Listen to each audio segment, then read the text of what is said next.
Assalamualaikum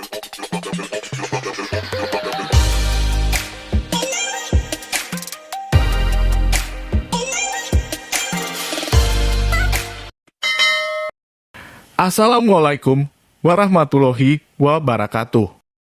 Syekh Abdul Qadir Jailani, seorang Sultanul Aulia, dalam kitabnya Sirrul Asrar wa Maharul Anwar menjelaskan tentang hakikat kebenaran tentang Nur Muhammad. Hakikat Nur Muhammad sesungguhnya merupakan anugerah dan ciptaan Allah untuk menerangi, memahami dan menebarkan makna kehidupan.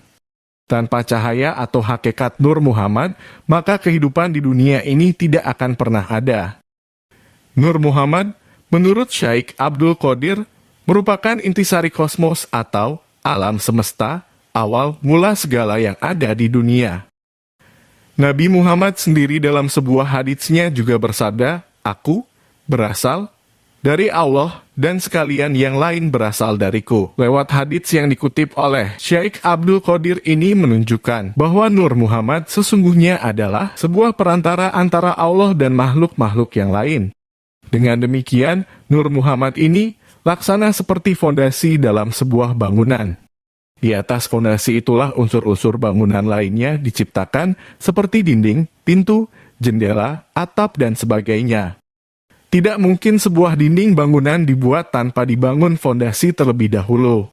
Sebab itu, segala ciptaan di dunia ini tidak akan tercipta atau tidak akan diciptakan oleh Allah jika Nur Muhammad tidak diciptakan terlebih dahulu. Sebab, jika segala hal lain seperti planet-planet, bintang-bintang, matahari, bulan, bumi serta segala makhluk lainnya diciptakan tanpa adanya Nur Muhammad, maka ciptaan-ciptaan itu seolah berdiri tanpa fondasi. Tentu Allah, dengan segala kemahakuasaannya, bisa saja menciptakan segala hal tanpa Nur Muhammad. Namun Allah tidak mau, Dia justru menghendaki bahwa sebelum menciptakan segala sesuatu, terlebih dahulu Dia menciptakan Nur Muhammad sebagai asas dan dasar dari seluruh ciptaan di semesta raya ini. Kenapa mesti begitu?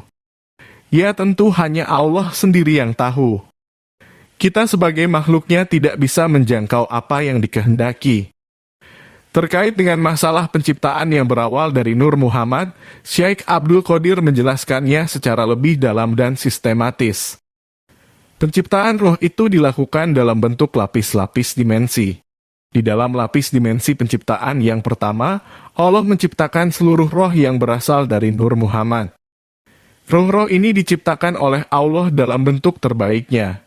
Karena sebab inilah, Muhammad sesungguhnya nama bagi seluruh ciptaan dimensi pertama tersebut, atau dengan kata lain, Muhammad adalah tanah air sejati bagi seluruh makhluk.